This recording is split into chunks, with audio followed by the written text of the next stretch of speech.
तो हम पढ़ते हैं साइटोप्लाज्म के बारे में। साइटोप्लाज्म में जानने के लिए पहले हम पूरा पिछला रिवीजन कर लेते हैं। सेल का जैसे बेसिक स्ट्रक्चर हमने बनाया है, ठीक है, इसी में सभी ऑर्गेनेल उपस्थित हुए हैं, ठीक है। तो इसमें साइटोप्लाज्म क्या है? साइटोप्लाज्म मतलब कि लिक्विड फ्लूइड है ये, इसी को साइटोप्लाज्म या साइटोसॉल भी बोलते हैं। इसी में कुछ ऑर्गेनेल भी उपस्थित होते हैं, जैसे एंडोप्लाज्मिक रेटिकुलम, माइटोकॉन्ड्रिया, जैसे सभी ये ऑर्गेनेल इसी के अंदर उपस्थित होते हैं, न्यूक्लियस भी, ठीक है। तो हम साइटोप्लाज्म के बारे में पढ़ेंगे। साइटोप्लाज्म पहली बात तो ये घिरा हुआ होता है प्लाज्मा मेम्ब्रेन से, ठीक है। उसके बाद जो है ये various organelle present inside the cell, इसमें जो है बहुत से ऑर्गेनेल जो होते हैं उपस्थित होते हैं, या फिर कह रही है कि वो लिक्विड होता है उसी में तैरा करते हैं। तो कुछ उसके पहले तो इसका हम स्ट्रक्चर देख लेंगे साइटोप्लाज्म का, ठीक है। अच्छा हाँ, जो ऑर्गेनेल हैं कुछ एग्जांपल यहाँ पर दिए हुए हैं, जैसे Golgi body, nucleus, mitochondria, endoplasmic reticulum and और भी ऑर्गेनेल हैं जो हम अभी आगे पढ़ेंगे। हम स्ट्रक्चर के बारे में जानेंगे। ये जो है हम अगर स्टोरी के आधार पर हम बात करेंगे तो ये 3 पार्ट में बता हुआ है। पहला तो साइटोसॉल और cytoplasmic organelle and cytoplasmic inclusion. Cytosol क्या होता है? ये it is a fluid present inside the cell, this fluid bath the cytoplasmic organelle. Cytosol मैंने बताया ना, साइटोप्लाज्म ये एक लिक्विड है, इसमें ही जो ऑर्गेनेल हैं वो सब उपस्थित होते हैं, उसी को साइटोसॉल बोलते हैं। हाँ, तो पहला स्ट्रक्चर के बारे में जानेंगे। तो पहला तो हमने साइटोसॉल जान लिया, दूसरा साइटोप्लाज्मिक ऑर्गेनेल्स। साइटोप्लाज्मिक ऑर्गेनेल हमने बताया नहीं कि उसमें बहुत से ऑर्गेनेल हैं जो उपस्थित होते हैं, वही यहाँ पर बताया गया है कि जैसे गोल्जी बॉडी, माइटोकॉन्ड्रिया और एंडोप्लाज्मिक रेटिकुलम, लाइसोसोम, इन सब के बारे में हम नीचे ब्रीफ स्टडी करेंगे, ठीक है। और तीसरा क्या है? Cytoplasmic inclusion. Cytoplasmic inclusion are present within cell but are unable to perform their own metabolic process. ये जो होता है कोशिका के अंदर उपस्थित होता है, लेकिन इसकी उपापचय प्रक्रिया में ये भाग नहीं लेता है, ठीक है।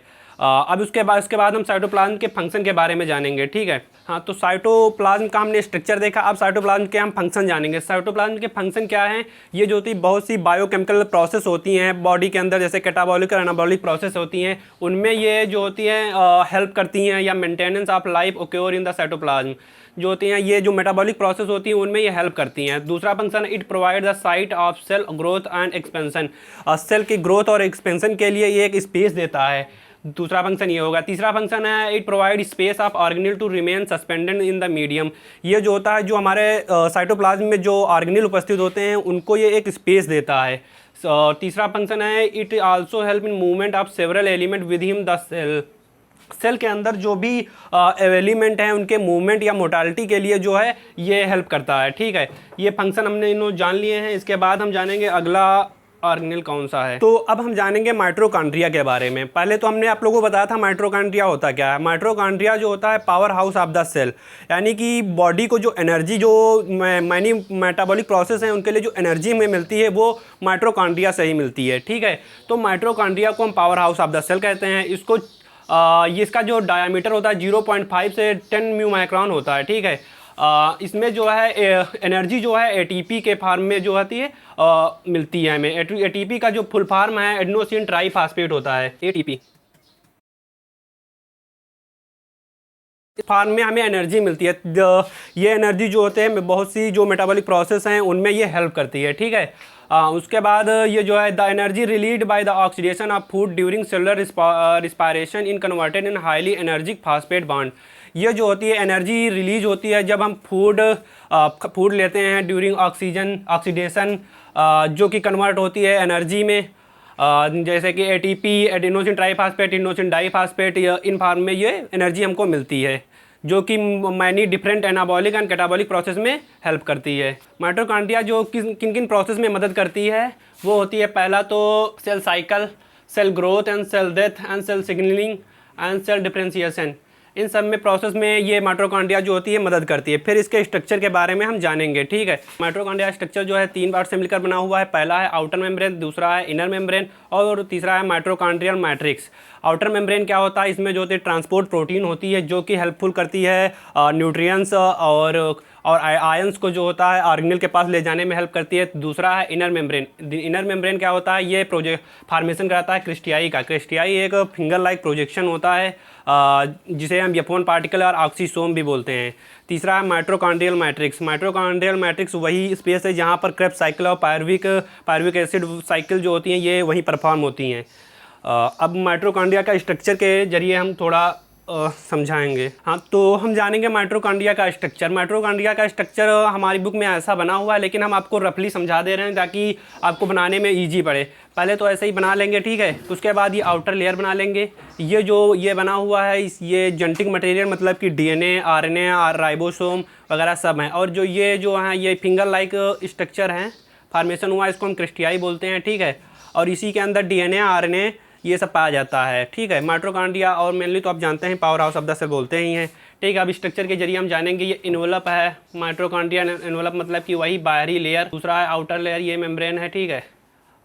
इनर मेम्ब्रेन क्रिस्टियाई, ये फिंगर लाइक प्रोजेक्शन है।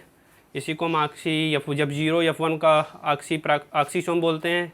ये स्पेस जो है यहाँ पर क्रेब्स साइकिल और पायरुविक एसिड साइकिल या पायरुविक एसिड का फॉर्मेशन इसी जगह पर होता है। फिर ये DNA जो जेनेटिक मटेरियल उनमें DNA, RNA जो होते हैं यहाँ पर ही उपस्थित होते हैं। तो ये बेसिक स्ट्रक्चर ये है, बाकी ये हमारी बुक में बना हुआ है, ठीक है। इसको आप देख लीजिएगा। हाँ, तो अभी हमने माइटोकॉन्ड्रिया के स्ट्रक्चर के बारे में जाना, उसका स्ट्रक्चर देखा है। अब उसके फंक्शन के बारे में जानेंगे, ठीक है। तो पहला फंक्शन है aerobic respiration to create energy for the functioning of the cell. जो होता है ये aerobic respiration to create energy, इसमें एरोबिक और अनारोबिक दो रिस्पायरेशन होते हैं, जिसमें ये एनर्जी प्रोवाइड करता है, ठीक है। एनर्जी तो हमने बताया ही कि पहले से ही कि एडेनोसिन ट्राइफॉस्फेट और एडेनोसिन डाइफॉस्फेट के रूप में ये एनर्जी प्रोवाइड करता है। जो हमारा रिस्पायरेशन होता है उनमें भी ये एनर्जी प्रोवाइड कराता है, ठीक है। Regulate plasma membrane potential cellular anabolism and catabolism. जो प्लाज्मा मेम्ब्रेन को जो होता है ये रेगुलेट करता है सेलुलर मेटाबोलिज्म, एनाबोलिज्म, कैटाबोलिज्म की प्रोसेस को के लिए जो होता है इसको रेगुलेट करता है, ठीक है। और एक्टिवली पार्टिसिपेट इन एपोप्टीज, जो ये एपोप्टीज प्रक्रिया होती है उसमें जो है ये पार्टिसिपेट करती है। चौथा फंक्शन है सिंथेसिस ऑफ स्टेरॉइड, स्टेरॉइड का जो होता है सिंथेसिस भी करता है। फिफ्थ फंक्शन है involve in reaction of heme synthesis, heme synthesis के रिएक्शन का हीम का सिंथेसिस में जो होता है ये भाग लेती है, ठीक है। सेवन्थ फंक्शन है perform detoxification in liver cell, liver cell के जरिए जो है डिटॉक्सिफिकेशन करता है, ठीक है। डिटॉक्सिफिकेशन मतलब समझ रहे हैं कि कोई माइक्रो ऑर्गेनिज्म या फिर कोई विषैला जो हमारी बॉडी के लिए सही नहीं है उसको बाहर निकालना या फिर ख़त्म करना ही इसका फंक्शन है। तो हम पढ़ते हैं गोल्जी बॉडी के बारे में, ठीक है। गोल्जी बॉडी को गोल्जी ऑपरेटस भी बोलते हैं। ये जो होता है गोल्जी बॉडी मेम्ब्रेन सैक और मेम्ब्रेन से मिलकर बना हुआ होता है, कप शेप में बना हुआ होता है, ठीक है। इसका जो मेन फंक्शन है प्रोटीन सिंथेसिस या एक्सपोर्ट का काम करता है, sorting, packaging, modifying of protein का जो होता है ये प्रोटीन का सिंथेसिस करता है और मॉडिफाइंग करता है, पैकेजिंग और पोस्ट ऑफिस की तरह भी काम करता है कि ये ट्रांसपोर्ट करता है, ठीक है। तो हम अब स्ट्रक्चर के जरिए जानेंगे गोल्जी बॉडी का कि कहाँ पर कौन सा पार्ट जो है उपस्थित है, ठीक है। उसका क्या क्या फंक्शन है ये भी थोड़ा जानेंगे, ठीक है। तो पहले तो हम जानेंगे जो है ये गोल्जी बॉडी का स्ट्रक्चर है, ठीक। ये मेम्ब्रेन सैक टाइप में बना हुआ है, 4 या 8 कप सैक टाइप में से मिलकर बना होता है, ठीक है। इसी के ये जो है ये मेम्ब्रेन सैक टाइप में बना हुआ है, इसी को हम सिस्टर्नी बोलते हैं, ठीक। और इसमें ये जो हैं ये जो आइटम पार्टिकल दिख रहे हैं ये लाइसोसोम बोलते हैं, जिसको हमने बताया था आपको पिछली वीडियो में। इसको हम सुसाइडल बैग बोलते हैं। इसके बारे में भी अभी आगे बताएंगे क्यों बोलते हैं इसको, ठीक है। ये जो छोटे छोटे ऑर्गेनेल उपस्थित हैं ये सेक्रेटरी वेस्कल होते हैं। ये प्लाज्मा मेम्ब्रेन मतलब कि ये आउटर लेयर इसकी है, तो इसको हम प्लाज्मा मेम्ब्रेन बोलते हैं, ठीक है। और ये जो होते हैं ये जो एक स्पेस दिया हुआ है यहाँ से एक्सोसाइटोसिस एक प्रोसेस होती है जो कि बाहर के न्यूट्रिएंट्स अंदर आने के लिए और अंदर से बाहर जाने के लिए जो कुछ प्रोसेस एक होती है उसको एक्सोसाइटोसिस बोलते हैं। ये यहाँ से परफॉर्म होती है और ये जो होता है कंडेंसिंग वैक्यूल होते हैं, ठीक है। इसका भी आगे हम फंक्शन बताएंगे क्या होता है। और यहाँ पर ये पारगमन नलिका ट्रांजिशन ट्यूब्यूल बोलते हैं इसको, ठीक। तो हम समझेंगे कि यहाँ पर ये जो स्ट्रक्चर है इसको हम थोड़ा सा समझ लेंगे क्या इसके फंक्शन है। तो प्लाज्मा मेम्ब्रेन तो आप समझ ही रहे होंगे कि हमने बताया था कि ये जो होता है आउटर लेयर होती है जो कि प्रोटेक्शन करती है एक्सटर्नल इन्वायरमेंट से, ठीक है। उसके बाद ये जो लाइसोसोम है, लाइसोसोम भी एक सुसाइडल बैग बोलते हैं जो कि सेल ईटिंग में जो सेल डेथ हो जाती हैं उनके बाद उनको खाने का काम यही करता है। सिस्टर्नी से ही मिलकर ये गोल्जी बॉडी बना हुआ होता है क्योंकि ये कप शेप टाइप में होता है, 8 या 4 कप से मिलकर बना हुआ होता है, ठीक है। इसमें कुछ दूरस्थ कंडिका या मतलब कि कुछ पास कुछ दूर में ट्रांस फेस में और सिस फेस में 2 फेस में होती हुई हैं, ठीक है। और ये न्यूक्लियस होता है जो कि इसको कंट्रोल और कोऑर्डिनेट करता है इस प्रक्रिया को, ठीक है। फिर ये स्मूथ एंडोप्लाज्मिक रेटिकुलम, और ये एंडोप्लाज्मिक रेटिकुलम के ऊपर ही गोल्गी बॉडी उपस्थित होता है। ये जो है स्ट्रक्चर, ये एंडोप्लाज्मिक रेटिकुलम का ही स्ट्रक्चर है। इसी में SER मतलब कि स्मूथ एंडोप्लाज्मिक रेटिकुलम और RER मतलब रफ एंडोप्लाज्मिक रेटिकुलम उपस्थित होते हैं, ठीक है। तो हम गोल्गी बॉडी के फंक्शन जानेंगे, ठीक है। गोल्गी बॉडी का फंक्शन मेनली मैंने बताया है कि प्रोटीन की सिंथेसिस या मॉडिफाइंग या सॉर्टिंग का काम करता है। यहाँ पर यही सब चीज़ आपको ब्रीफली में एक्सप्लेन किया गया है कि modifying, sorting and packaging of protein, modification of protein, transport of substance, sulphation of molecule, phosphorylation of molecules, formation of spindle और एक्सक्रीशन ऑफ वाटर, ये सब मेनली इसके फंक्शन है, ठीक है। जो कि आप समझेंगे, इसको एक बार पढ़ेंगे तभी आप समझ पाएंगे। तो ये हम पढ़ कहाँ से रहे हैं, ये हम ठाकुर पब्लिकेशन की बुक से पढ़ रहे हैं, जो कि ये हिंदी और इंग्लिश दोनों मीडियम में उपलब्ध है। अगर आपको ये बुक खरीदना है तो ये बुक हमारे लिंक, ये डिस्क्रिप्शन में हमारे लिंक दिया हुआ है, उससे ये आप बुक खरीद सकते हैं, ठीक है। तो अब हम अपने चैप्टर पे आते हैं। तो अभी हमने जाना गोल्गी बॉडी के फंक्शन जाना है। लाइसोसोम के बारे में जानेंगे। ये जो है लाइसोसोम की खोज सर्वप्रथम डी डुवे ने सन 1949 ईस्वी में की थी। क्रिश्चियन डी डुवे इसका पूरा नाम है, ठीक है। इसको lysosome has been derived from Greek word. Lysosome जो होता है ग्रीक वर्ड से ड्राइव्ड किया गया है, जिसका मतलब होता है टू सेपरेट, एंड सोमा मतलब होता है बॉडी, ठीक है। इसको सुसाइडल सैक या सुसाइडल बैग भी बोलते हैं, क्योंकि ये जो है autolysis, their role in autolysis मतलब कि सेल को, डेड सेल को खाने का काम करता है, इसीलिए इसको सुसाइडल बैग बोलते हैं, ठीक है।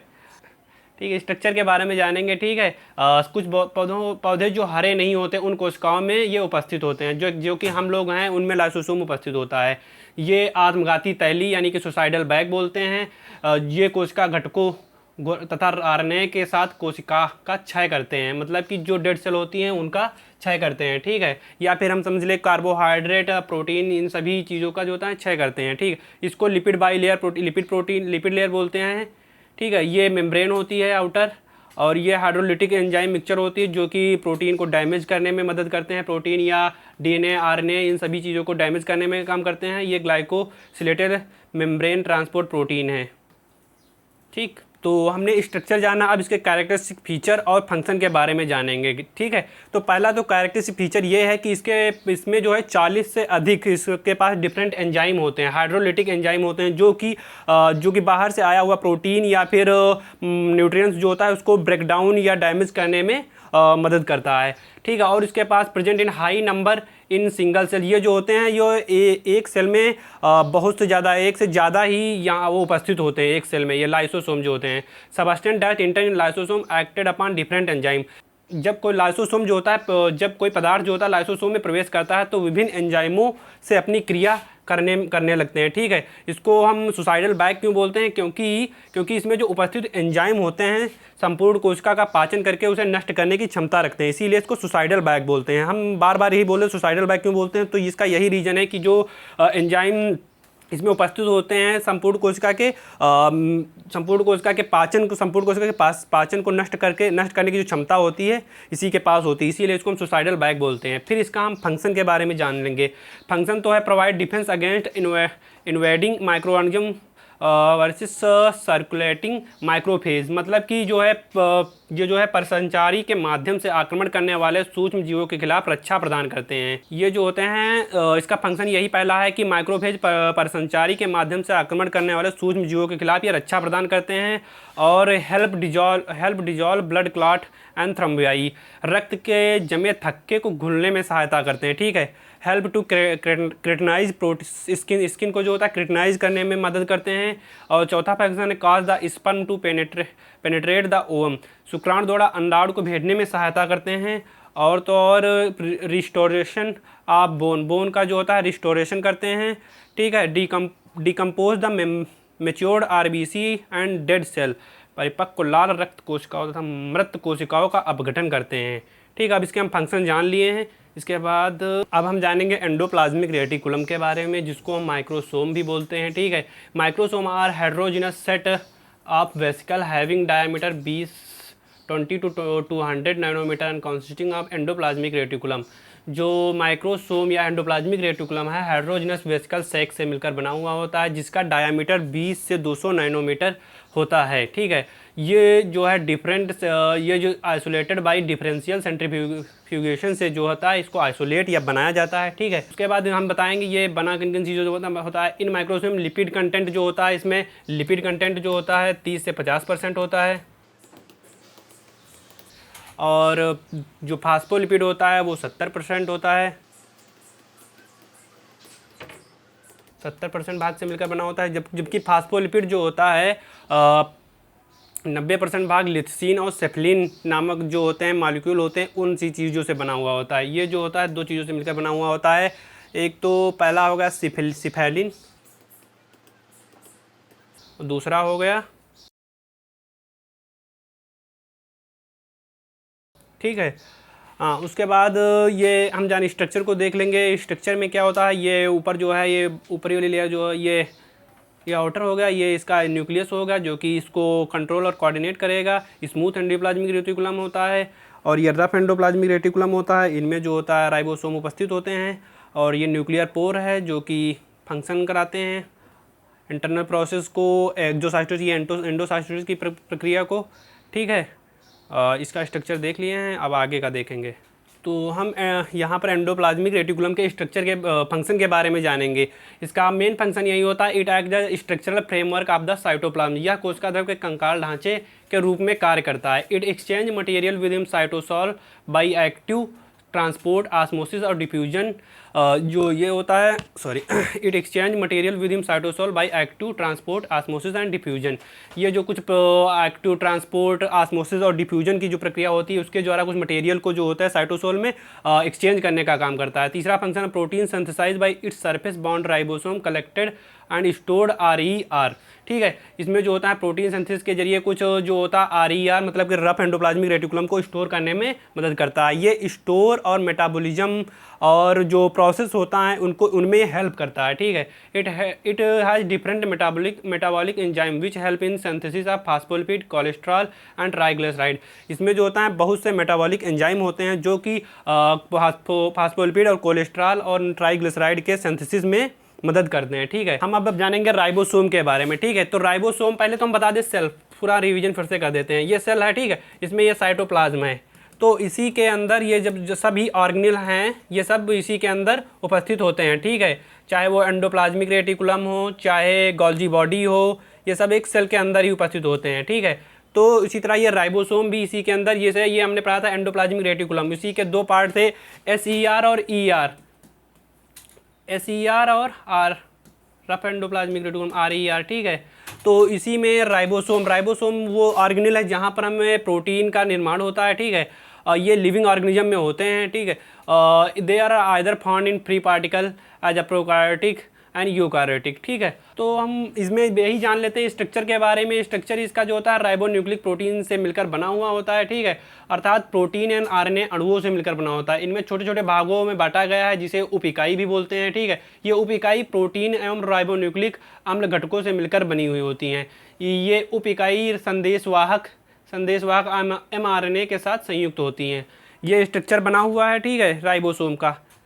तो आप देख लीजिए। हाँ, तो इसका primary function of ribosome protein synthesis, जो कि हमने अपने ऊपर ही बताया था, इसका मेनली फंक्शन यही होता है, प्रोटीन सिंथेसिस में ये मदद करता है, या प्रोटीन सिंथेसिस का ही एक काम इसका है। This information carried in genetic code converted in protein molecule with him ribosome. इसका ये भी काम है कि जैसे जेनेटिक इन्फॉर्मेशन है one generation to other generation में देने के लिए राइबोसोम ही मदद करते हैं, ठीक है, क्योंकि यहाँ पर ही प्रोटीन का निर्माण होता है। न्यूक्लियस जो होता है एक स्फेरिकल ऑर्गेनेल होता है जो कि डबल लेयर मेम्ब्रेन प्रोटीन से मिलकर बना हुआ होता है। ये फास्फोलिपिड और प्रोटीन की जो लेयर बनी होती है ये उसी से बना हुआ होता है। It is also known in the control centre of the cell. ये जो सेल को है कंट्रोल करता है, कोऑर्डिनेट करता है, ठीक है। In eukaryotic cell it enclose in membrane consist mostly genetic material of the cell. ये जो यूकार्योटिक सेल में होता है ये जेनेटिक मटेरियल रखता है, ठीक है। उसके बाद हम जानेंगे these chromosome contain genes that are referred to nuclear genome of the cell.